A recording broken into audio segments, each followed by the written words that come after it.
These men whom we tend to call or group in an organization called the Illuminati. It's a loose-knit but tightly secretive organization. Well, operating through the Council on Foreign Relations, through the Trilateral Commission, through the Club of Rome. Over the years, different groups of these secret societies have emerged for specific tasks. And because the agenda has a specific time scale, and across the millennium is the time of introduction, through this century, this agenda has been advanced quicker and quicker and quicker.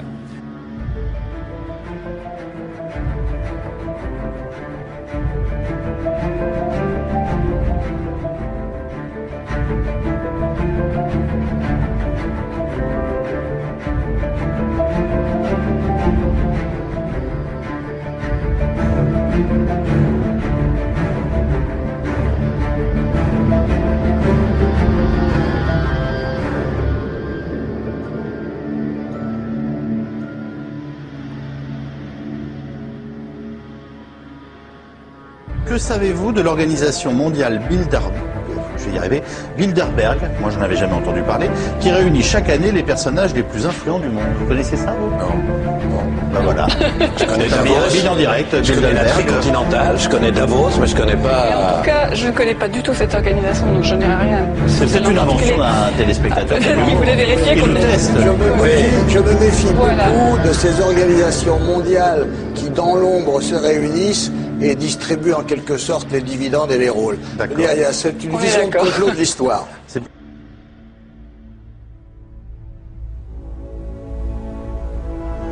Monsieur, bonsoir. Les personnalités les plus influentes du monde réunies dans le plus grand secret à Genval, dans le Brabant wallon. Chaque année, le groupe Bilderberg se rassemble dans un pays différent pour discuter des grands problèmes internationaux. Des réunions depuis toujours entourées de mystères. À Genval, Grégory Hulot et Denis Clocart ont pu apercevoir notamment la reine Béatrix des Pays-Bas. Où effectivement, par exemple, le groupe Bilderberg réunit de manière annuelle, comme Davos, lors d'un meeting, 120 personnes, une centaine de personnes, et les participants sont des ministres, des dirigeants de multinationales, des dirigeants d'organisations internationales, et pendant 5 jours, on se retrouve dans un hôtel isolé pour pouvoir parler à bon temps. Et ce n'est pas du tout médiatisé, effectivement, c'est un espace clos, un peu secret. Security for these meetings is extremely tight. In my experience, especially in Europe, quite frequently the military itself is deployed. Then there's a large number of uniformed, armed cops. Jim Tucker is a self-appointed Bilderberg watchdog. At the 1999 conference in Portugal, Tucker tries to get close to the hotel where the meeting is taking place. The cop brag, we have snipers on top of those boulders up there, and anybody going over that fence day or night, they're going to stay over that fence. So apparently they take security rather seriously. The reason for all the security, say the conspiracy advocates, is obvious. I don't think 120 of the world's most powerful men get together and play pinochle.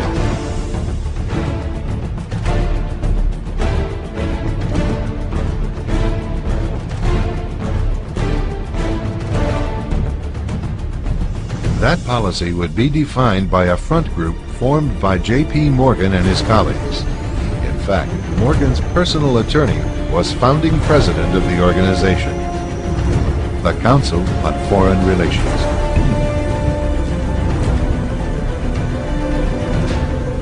Today, the CFR maintains that its goal is to increase America's understanding of the world. However, the actual objective of this highly exclusive club is revealed by the rare admissions of the insiders themselves. In the early 60s, a Georgetown University professor collects information favorable to the network of powerful men who founded the CFR. For 2 years, Professor Carroll Quigley is allowed to examine the confidential papers and secret records of this network. Quigley reveals that these men aim to create a world system of financial hands, able to dominate the political system of each country and the economy of the world as a whole. In short, they seek total and quiet control of the entire world.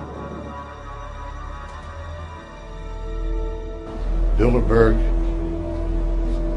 plan for the whole world is nothing less than world government. They are the elitists. They feel they should run the world for their own selfish interests.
La trilatérale. Et Bilderberg. Je pense qu'il n'y a pas de 10% des gens qui savent ce que c'est, mais moi je vais le dire ce que c'est. Ah bah sur Internet, tout le monde sait ce que c'est. Mais ça fait partie des fantasmes de l'extrême gauche. Peut-être même Skull and Bones pour toi. Qu'est-ce que c'est quoi? Ah ça je connais pas. Tu connais pas Skull and Bones? Non. Tu fais semblant de ne pas connaître. Non, je connais pas, mais il y a encore temps à apprendre. Bon, vas-y. Alors, ce sont des conférences internationales dans lesquelles on parle des grands problèmes du monde. C'est démocratique, tu penses, de faire ça? C'est-à-dire de se réunir entre gens qui dirigent dans différents domaines, politiques, financiers, et qu'on ait le sentiment.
Dans la région immédiate de Glasgow, il y a le château Rothschild qui abrite un des principaux temples sataniques où annuellement les 8 grands chefs du monde se rencontrent avec les 13 du Coven.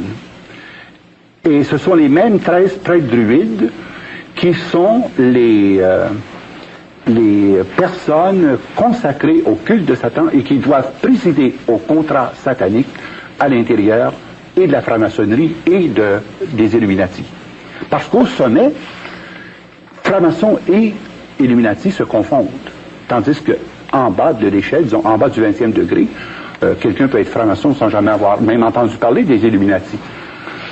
Et c'est ça qui est la confusion. Maintenant, d'autre part, en dessous des 13 qu'il y a ici, là, les 13, parce que pour faire un coven, il faut 13 prêtres, vous avez les 33 grands initiés. Ça, ce sont les 33 chefs du 33e degré qui nécessairement appartiennent aux 8 familles dont j'ai mentionné les noms, qui, eux, contrôlent les 500 Bilderbergers. Et c'est intéressant parce que tout récemment avait lieu à Montebello la 24e rencontre des Bilderbergers. En juin 83, n'est-ce pas? En juin 83. Et cette rencontre de Montebello était capitale et devait se faire avant la rencontre de Williamsburg parce qu'on décidait de mettre en marche le nouveau système monétaire pour le monde pour 1986. Il fallait donc que les 500 Bilderbergers établissent leur décret avant que les ministres des Finances puissent prendre leurs décisions pour orienter l'économie vers l'intégration du Cashless Society pour 86. Et ça se passait à 2 pas d'ici, à Montebello. Vous savez pourquoi Montebello? Pourquoi? C'est parce que Montebello est le lieu où a été enterré Louis-Joseph Papineau. Louis-Joseph Papineau était un franc-maçon, illuminatiste, et c'est sur la tombe de Louis-Joseph Papineau que se font des initiations, soit à tous les ans, soit à tous les 2 ans. Et vous avez remarqué que depuis quelque temps, les sommets économiques ont lieu à Montebello. Il y en a eu un sommet économique il y a 2 ans, et il y a eu cette année encore la rencontre des Bilderbergers, parce qu'après, il y a l'initiation des grands initiatifs, des grands Illuminati, qui remplacent ceux qui sont décédés ou qui ont été limogés dans le cours de leur exercice. Des présidents des États-Unis, président de France, président le premier ministre d'Angleterre, premier ministre du Canada, toutes ces personnes-là, est-ce que ces gens sont au courant? Est-ce qu'ils le savent? Est-ce que c'est conscient, ces rencontres face à cette mainmise mondiale, aux Illuminati? C'est bien clair que c'est connu, su et volontaire. Parce que pour pouvoir avoir accès au haut niveau des Illuminati, il faut d'abord que tu aies accès aux Bilderbergers. Il y a 1600 Bilderbergers dans le monde. Qui sont les Bilderbergers?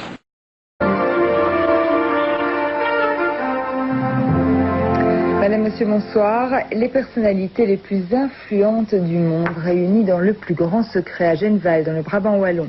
Chaque année, le groupe Bilderberg se rassemble dans un pays différent pour discuter des grands problèmes internationaux. Des réunions depuis toujours entourées de mystères. À Genval, Grégory Hulot et Denis Coquart ont pu apercevoir notamment la reine Béatrix des Pays-Bas. Est-ce que vous avez vu Bill Clinton? Non, non, non. La reine Béatrix? Je n'ai vu personne. Est-ce que c'est la voiture de Bill Clinton? Ah non, pas du tout. Non, non. Celle de la reine Béatrix? Non plus. C'est la voiture de qui? Non plus. C'est la voiture de M. Strauss-Kahn. Hein. Mais voilà, le chauffeur de la reine. C'est vous alors, le chauffeur de la reine Béatrix? Non. Et pourtant, regardez qui est au volant de cette limousine, c'est bien notre homme. Il nous faudra patienter quelques minutes, et voilà Béatrix, reine des Pays-Bas, en personne. C'est que cette réunion, ici à Genval, est secrète. Je dirais même plus, ultra secrète. Les personnages les plus importants de la planète autour d'une table pour évoquer les grands problèmes du monde, politique, finance, mondialisation ou élection américaine, tout est passé en revue. Les membres du groupe, baptisé groupe Bilderberg, s'engagent ensuite à user de leur influence pour faire respecter ce qui a été décidé. Mais ça, normalement, cela ne doit pas se savoir. Côté belge, c'est Étienne Davignon et Maurice Lippens qui sont présents. On sait que la reine Béatrix des Pays-Bas est là. Est-ce que Bill Clinton va venir? Je suis pas au courant, j'ai pas vu ces personnes-là. Good morning, Mr. Prime Minister. Bonjour, Monsieur le Premier ministre. Pouvez-vous nous dire qui sont vos collègues?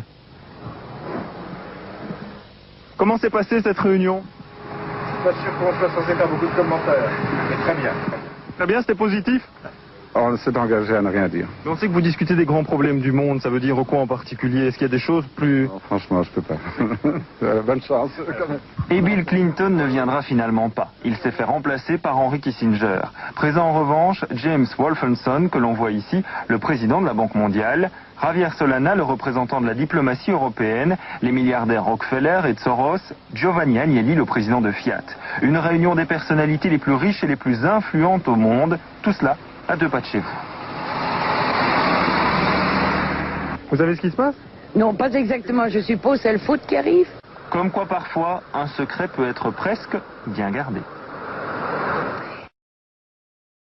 D'abord, le nom de Bilderberger vient du fait que la première rencontre en 1954 s'est faite à l'hôtel Bilderberg en Hollande. Et que le président permanent des Bilderberger est le prince Bernard.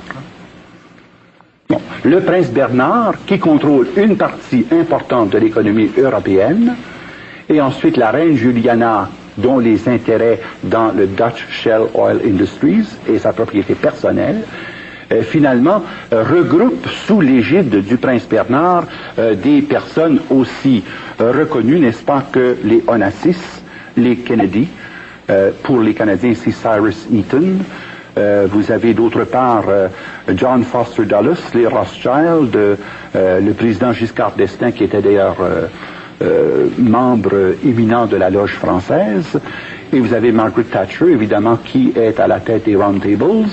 Vous avez également Henry Kissinger, Robert McNamara, les Warburg, qui contrôlent toute la partie de l'économie concernant l'Autriche, la Hongrie et la Tchécoslovaquie, ainsi que l'économie de l'Allemagne.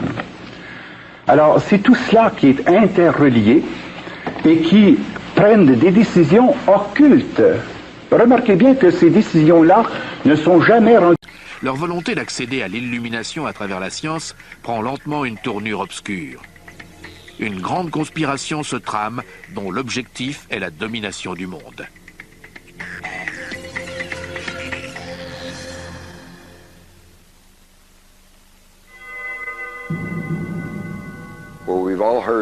Nous savons tous que la connaissance mène au pouvoir, mais la connaissance occulte est encore plus puissante. Et les Illuminati, si c'est encore leur nom, sont un mouvement dont le mot d'ordre est la fin justifie les moyens.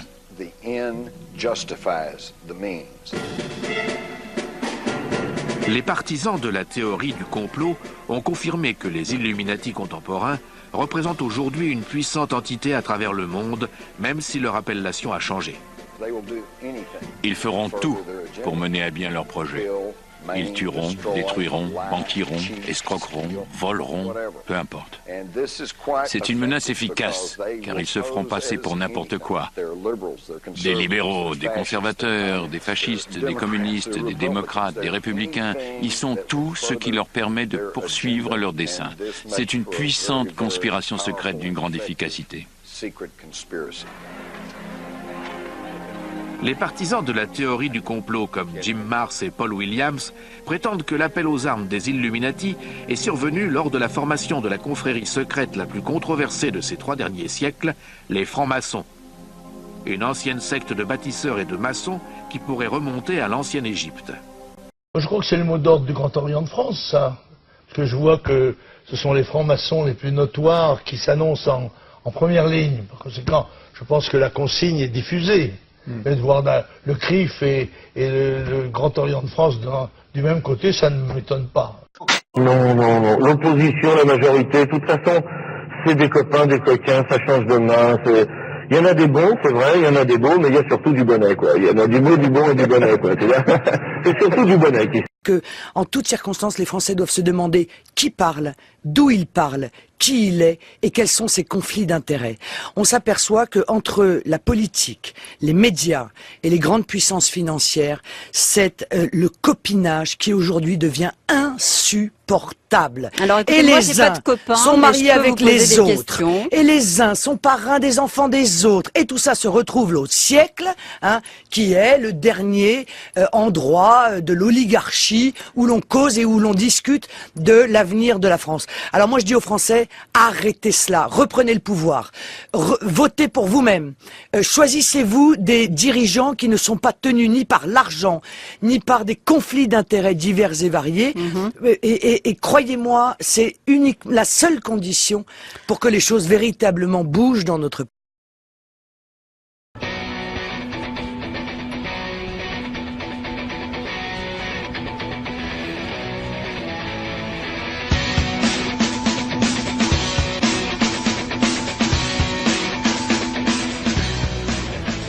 Les apparences sur le dîner du siècle. Le dîner du siècle, c'est là.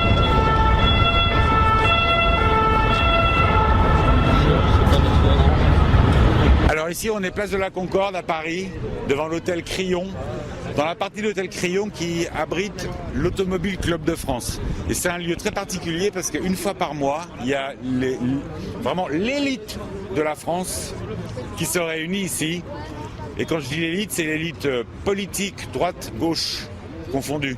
L'élite médiatique et l'élite économique surtout, qui se réunit ici pour un repas qui s'appelle le dîner du siècle, tous les derniers mercredis du mois. On est ici pour essayer de faire honte finalement aux journalistes vedettes ou aux responsables de l'information des chaînes de télévision qui viennent ici ventre à terre tous les mercredis fin de mois pour participer à ce dîner. Et qui est à huis clos, hein, c'est quelque chose de très privé, hein, on ne peut pas y entrer, c'est ultra secret. C'est comme la fin du siècle, on aura tout compris, même les shérifs, ceux qu'on achète, on les distingue mal des bandits, on a tout eu. Ce fut un siècle formidable, quelques malentendus, seulement des histoires, garde les yeux ouverts. Michel Cottard, ouais, Cottard y est, ouais, PPD y est, Pujadas y est, oui. Serge Julie. Oui, il y est aussi, Geoffrin aussi, Emmanuel Chat, je savais pas, tiens. Bravo!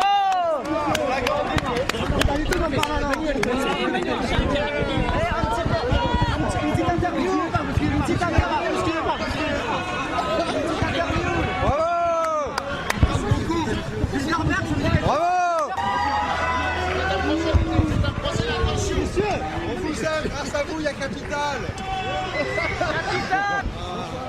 Vous allez au dîner du siècle? Absolument. Là, on est devant l'Automobile Club de France, place de la Concorde, et du coup la base de ce petit rassemblement, c'était dénoncer le fait que des journalistes qui soi-disant sont censés nous informer de manière neutre viennent ici discuter tranquillement avec des gens de pouvoir. Dents blanches et carnassiers. À la première occasion, chacun deviendrait le larron au pognon qui se trame ici à les dents avec Jenny. Et sur la peine de la France, on des réminiscences de l'encre et jeux de l'essence quand on vivait mieux. Il y avait polémique, on pouvait discuter, mais c'est Mickey qui a gagné, allez d'accord, nous parlons de...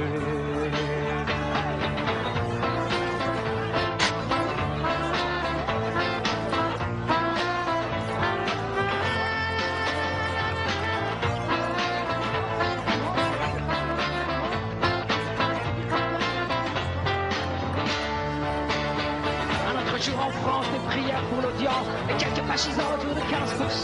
Chalet, défends-moi. C'est le temps, les menaces, on n'a pas le choix, vivons passer aujourd'hui, je jure que rien ne se passe. Toujours un peu plus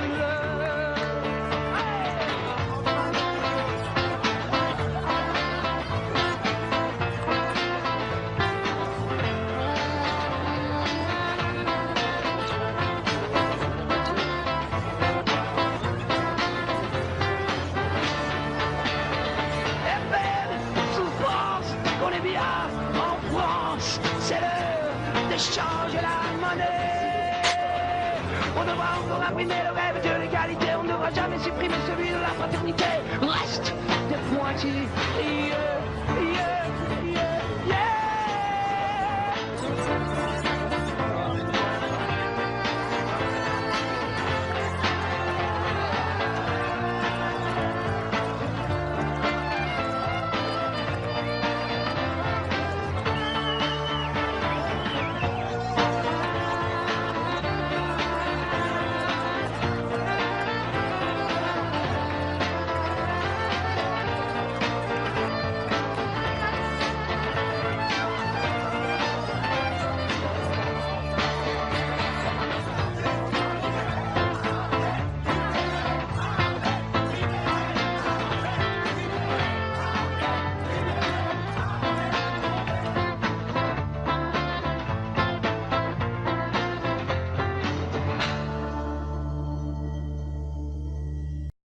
pour dénoncer le secret bien gardé de l'oligarchie qui détruit délibérément la prospérité de notre pays depuis les années 70.